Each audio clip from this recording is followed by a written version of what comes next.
Do you believe in God? Elon Musk's personal views on God and religion are as astounding as they are controversial. Actor Rain asked the outspoken billionaire whether he had a spiritual life when he interviewed him. In his response, Musk ended up addressing the big question of whether God exists. Check it out. Do you have a spiritual life? Well, it sort of depends on what spiritual means. And there's certainly things that we don't understand about the universe. But I'm less convinced that there's, say, some super consciousness watching over our every movement and kind of evaluating it against some criteria and deciding whether we're going to go to one place or another when we die. I think that's unlikely. Right.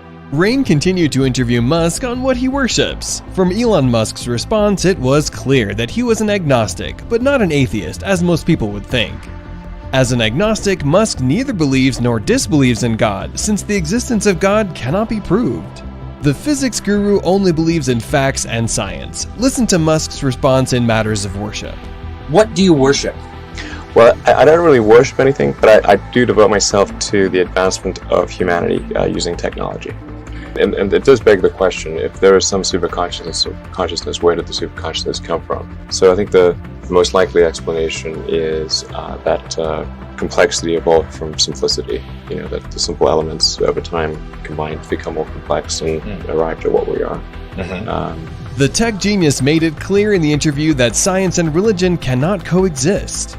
The former economics student from University of Pennsylvania was probably borrowing from Karl Marx, a German economist who said that religion is the opium of the masses. The deeply religious Rain was shocked to learn that Musk doesn't pray. Have a look. Can science and religion coexist? Probably not. Do you pray? I don't. I didn't even pray when I almost died of malaria. Wow, that's really not praying. Right. You put your money where your bug spray was. Yeah. You're blowing my mind. You deal with so much stuff. I mean, you deal with space travel and energy and the source of consciousness, and you're thinking about all of these giant life's big questions. What blows your mind? What gives you awe?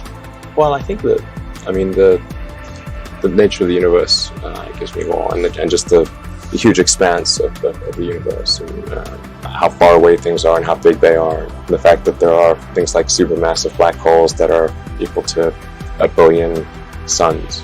What about dark matter? Doesn't that freak you out too? Yeah, and dark matter is also.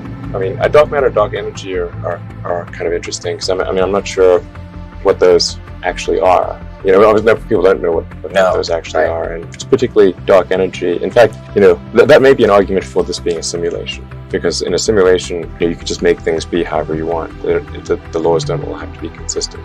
Don't be deceived into believing that Musk is ignorant about religion. As a child, the boy Elon Musk attended an Anglican Sunday school and learned at a Jewish preschool. He probably knows more about the Bible and Christianity than most folks, as seen in the following interview. Follow through. Okay, how many people have actually read the Bible? Fewer than probably say they have, but... Oh, yeah. Do you have at one point, when I was a kid, I had this existential crisis, and I was trying to figure out what's the meaning of life. And I was like, oh, it all means nothing. It's all... And I read, a whole bunch of religious books, including the Bible, and I'm like, there's a bunch of things in there they didn't teach you in Sunday school. Sodom and Gomorrah, dark. Yikes. God sure changes his mind from the Old Testament to the New Testament. I'm like, whoa, that's pretty vengeful in the Old Testament. Or maybe we can have a chapter past Revelations. But is there a happy ending here? Revelations Part 2, the happy ending? In the same interview, Musk was challenged as to whether he would accept Jesus as his personal savior. After evading the question for some time, Musk responded by saying that he would not mind being saved if Jesus has the powers to save. It would be quite a spectacle seeing Musk being baptized. We're wondering if you could do us a quick solid and accept Jesus as your Lord and Savior. Personal Lord and Savior. It's a quick prayer. But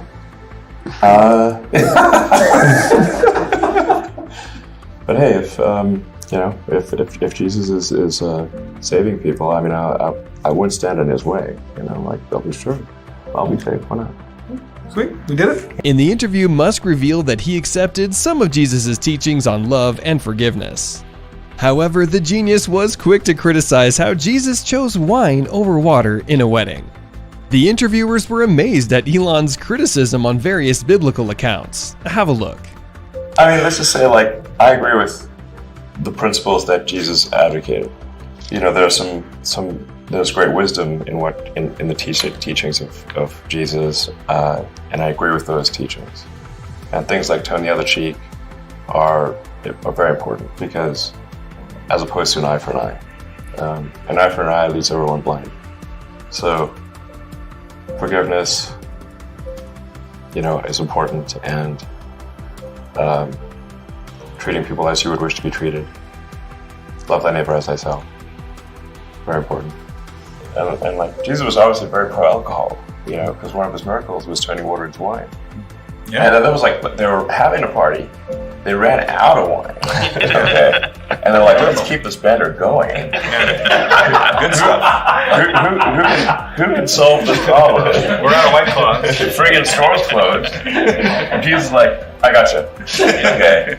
Water, now wine. And they're like, party on. So, accurate. Pro partying with alcohol is literally